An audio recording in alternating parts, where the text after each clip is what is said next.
Hello! Today's stories come from r/ProRevenge. We have two long stories today from ProRevenge, which has been a bit quiet nowadays. I looked over the top posts of the year to see if I've missed any in the top 10 and came away with two. Our first made the cut but had a lot of people calling foul. It's titled, Dealing with the Locker Thief in High School. This was back in the early 2000s, probably 2003 to 2004 school year. Throughout the entire year, there was a crime wave of people having things stolen out of their locked lockers. Not everyone, but enough that everyone knew someone it happened to. The school's only defense about this was that it was our fault for sharing locker combos with our friends. They also charged us every time we had to get the combination changed on a locker, like after a theft, for instance, because it was assumed to be our fault. Well, I had my graphing calculator taken out of my locker. I also never gave out my combination to anyone, mostly because my friends were jackholes and we pulled nonsense on each other all the time. So I was out $150 for the calculator and another $150 to change the combination, getting a locksmith to change out the lock. This is 2003 money, so it's a bit more than now. To anyone who has ever had to buy a TI 86 in 2003 or 2004, you'll know how much the things cost. Well, my dad was drinking buddies with one of the county detectives. I'll call him Detective Buddy and or Uncle Buddy. He went in to talk to the school about these string of thefts going on so he could get the security camera for the day my calculator went missing and got completely brushed off as it was a non-existent problem and he must have given out his locker combination. The principal told him he would need a warrant to get the camera footage. Then, when he got the warrant, the school fought the warrant in court citing student privacy. Cue the ProRevenge. Detective Buddy shows up at our house with a laptop in a laptop bag. He's like, throw this in your locker and tell everyone you know about your brand new laptop. Okay, sure, Uncle Buddy. 3 days later, I show up at my locker between classes and the laptop is gone. The bag, too. Nowhere to be seen. As is a 24-ounce bottle of Coke and possibly some pens. I took my phone out and text him that the laptop got taken. Stand by for the gong show. Oh, and you reported the theft to the police, FYI, he replies back. Okay, I reply confused. I got about the rest of my day, and I don't hear anything back.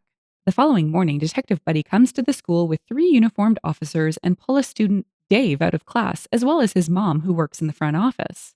I don't actually hear the cops, but the principal is pissed to no end that he had the audacity to accuse them of theft and he couldn't just take them out of his school, etc. Well, turns out there was a tracker in the laptop bag and Uncle Buddy got a warrant to search a particular house. The laptop had a value of over $1,000, making it a felony. The next afternoon, he set up a tent with a table just outside of school grounds. He also had a banner across the top, if you have had something stolen from your locker, see me. By the next morning, Dave and his mom made the paper. Apparently, Dave allegedly used his mom's login information to get onto the school network and get the locker combinations for basically everyone. Then he just opened random lockers looking for valuables to steal if he didn't get info of a specific locker to steal from. When he set up the stand to get more people reporting thefts, he racked up an astounding number of charges. Each locker counted as a separate misdemeanor unless the stolen object was worth more than $1,000, in which case it was a felony. In less than a week, Uncle Buddy opened and broke an investigation and they charged Dave and his mom with 9 felonies and 35 misdemeanor charges. When I finally got the story from Buddy, he explained what the situation was. He had me stash a brand new laptop that had a GPS tracking unit stuck in it in my locker, then got it stolen deliberately, and then he got a warrant to search the property it had been taken to. Now the fun thing to stress is that the laptop was over $1,000 in value, pushing the theft from a misdemeanor into felony level. There was also another 8 felony charges, stuff like jewelry that was stolen from other people's locker and recovered. So any of the locker break-ins that amounted to over $1,000 stolen was a felony charge and less than $1,000 was a misdemeanor charge. Cool thing was that because the calculator and the laptop were separate days, the combination changed between the days too. He caught a felony and a misdemeanor charge off me alone. The 9 felony thefts ended up in the $12,000 range total, and the 35 misdemeanor charges were somewhere in the range of $3,000 total in value. Now that's an awful lot of stuff stolen, but I need to stress that this is only what was proven stolen. Like, this is what they caught him with in his possession that they could trace back to someone. They also didn't let them plead to anything. It was Podunkville's highest profile crime in years, and without a doubt one of the worst crime sprees the county had seen in decades. Next up on the revenge, everyone who had been charged $150 to get their locker combination changed sued the school district in a class action lawsuit. The justification was that the school did nothing to investigate the 44 proven and more than likely 200 plus cases of locker theft, then charged money to get the locker combinations changed. There was 218 people in the class, and in total, everyone got $85 after attorney's fees. The principal also lost his job for being a bonehead and not bothering to attempt to deal with the massive problem that was reported to him going on at the school. The fun thing I need to point out is that the school brought in a locksmith to change out the locks. That's why they justified charging $150. Well, the school already paid the $150 a locker, but they also had to return $100 per locker, meaning that they were out $21,800 plus the legal fees for that class action suit. Next comes the criminal trial and the fallout. The prosecutor's deal was 10 years in prison, 5 in juvie, and 5 in adult prison for Dave, and 15 for Dave's mom. Well, they refused that deal, and it went to trial. Dave got 1 year prison for each felony, the state minimum, and 1 month probation for each misdemeanor. So 9 years plus 35 months of probation. His mom received 18 years of jail and 6 years probation. Having attended much of the best parts of the trial, I will say this. They had Dave on camera entering 20 plus lockers, and they had them in possession of stolen goods for every single charge they made against them. The judge was also not amused that there was likely other reported crimes that they got away with because they couldn't prove it or they weren't reported. Dave's mom got it worse. That was a fun sentencing to show up for. But the most important thing is that I got my graphing calculator back. It had my name engraved inside the battery compartment. I still have it, as well as a cool story to tell. I have to admit, I did not see this one coming when I was reading it, but it only makes sense that someone from the school admin was involved. I mean, why else would they continue to ignore this massive theft issue? I should have known it reeked of an inside job. Let's check out the comments where there are a lot of questions. Anything from the veracity of the story, people trying to remember when laptops or GPS became common, and ultimately, what's up with the price of graphing calculators?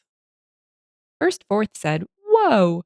Did it appear in any newspapers? I know this was an old story, but it would be awesome to see the incident in glorious print, especially since, as you said, this was a very high profile case with multiple arrests and crappy school security." Tiberius Drexellus said, "Additionally, class actions are notoriously difficult to actually do in court and would never happen for something this small."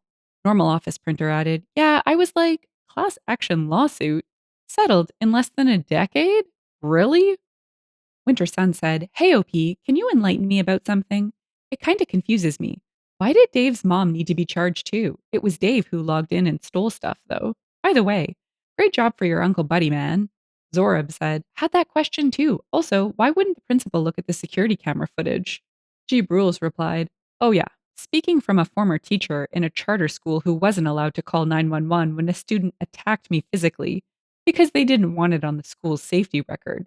Principals are masters of the cover up." Bazumi said, "The unmentioned crime is the price of graphing calculators. That should be a conspiracy charge against Texas Instruments." Mills Bill said, "They're pretty much obsolete now, but unless there was a price fixing conspiracy, there's no crime in charging what the market will bear. Also, TI never had a monopoly. It was just what teachers recommended because it was what they knew. Same situation with Apple computers a few years back before Chromebooks took over the educational market. So many non tech teachers were upset because all they knew was Apple."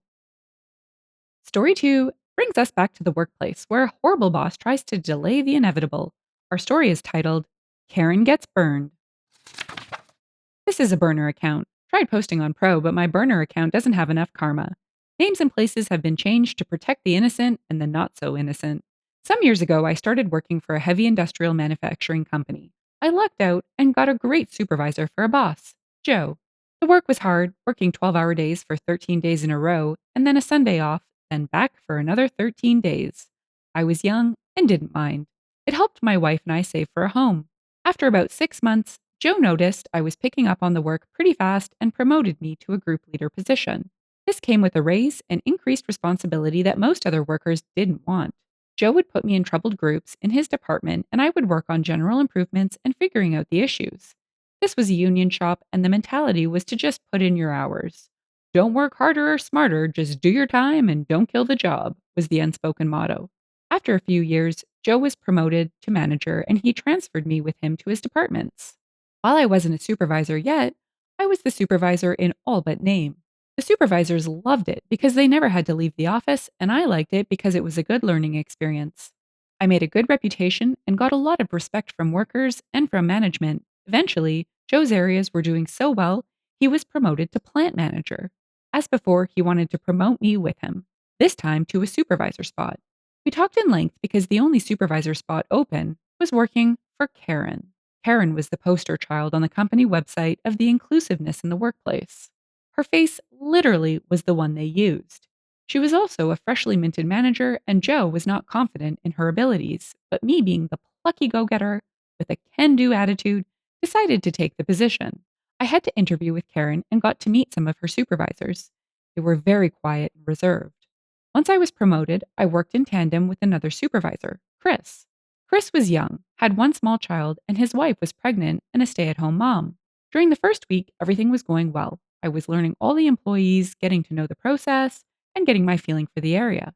During the second week, Chris's wife went into labor, and she had a hard time.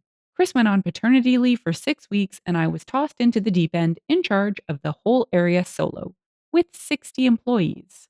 I was barely treading water, but I was doing my best. When I would ask Karen for guidance or assistance, she would scoff like it was beneath her and tell me, "If I have to do your job, then I don't need you." So I gritted my teeth and worked my tail off. My wife got me a smartwatch, and I was averaging 25,000 steps a day trying to keep everything running. We were holding our own, and employees all did what they could to help as the situation was not ideal for everyone. A few weeks in, I was reviewing some quality documents and I noticed that one of the quality gates was not being followed. I emailed the info to the quality engineers and they lost their minds. This was a 4-hour operation on a 20-hour part that we were skipping entirely. Turns out one of the reasons Karen got promoted was because she was running her department so efficiently. Then it came to light that she made the decision to skip this quality process, saving that 20% of time. Except the engineers never signed off on this and it caused massive damage control. The process had to be reinstated and the parts that were never checked had to have warranty extensions. This caused the company to have egg on their face and Karen to look bad. During this time, Karen also became more vindictive. She would openly tell people she would never be fired and could do what she wanted.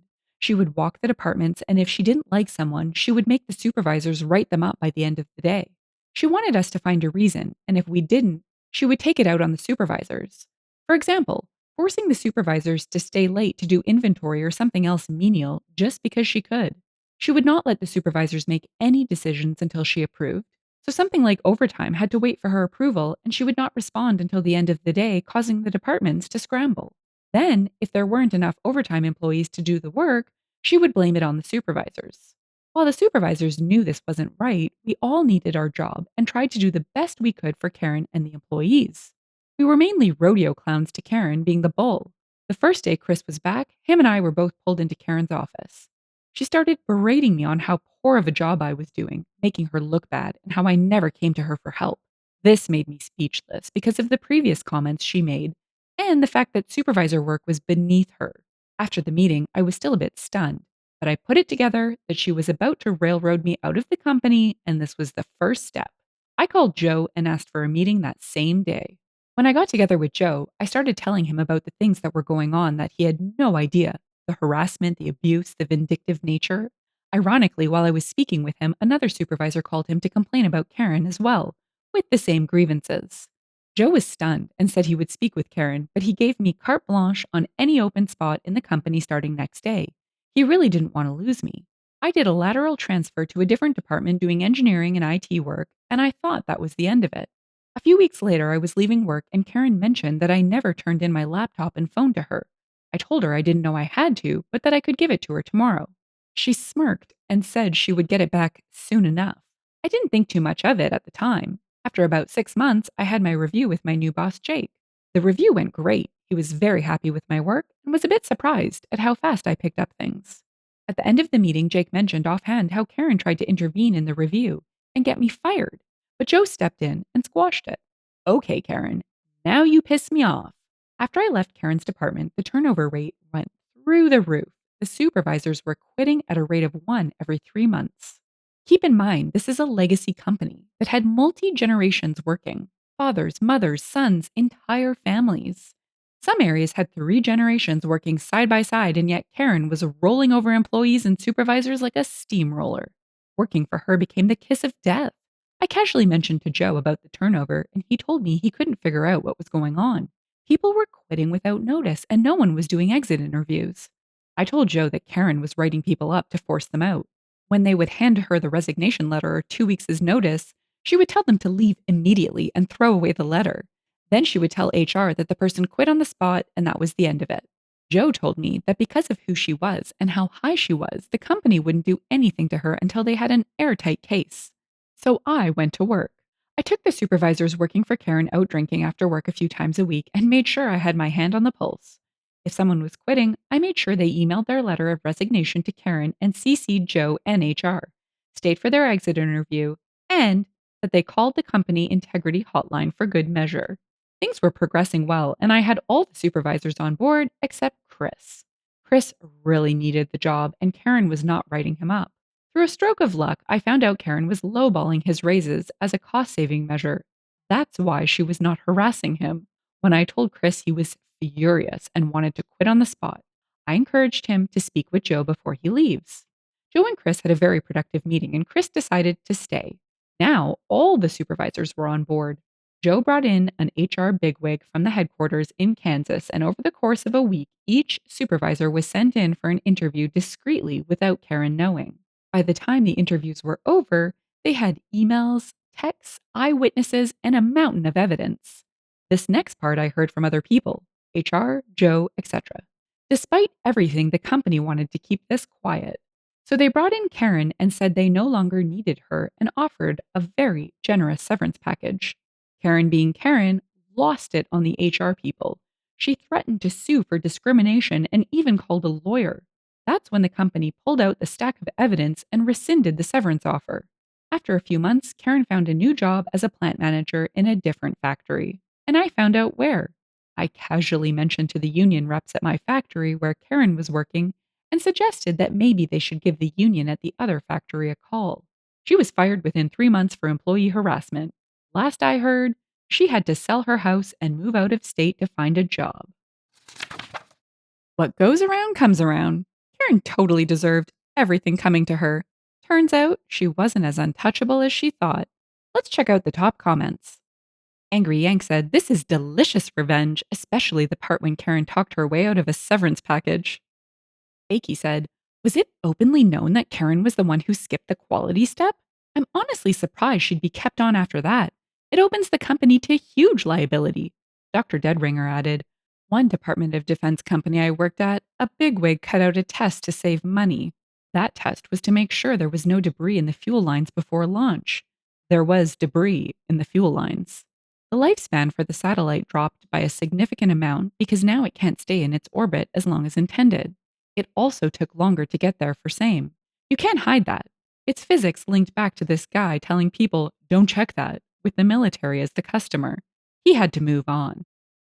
QCon99 said, "Everything up to the last 2 sentences I would consider pro-revenge, but calling her next place of work and that leading to her getting fired there too? Definitely nuclear. Good work." Little Jaybird added, "Agreed," and how she was deferring all blame off of herself while simultaneously destroying what could have been a lifelong and possibly generational career for countless employees? Screw her. OP helped so many additional people by presenting her past and habits to her new employer. Bravo, OP. Bravo.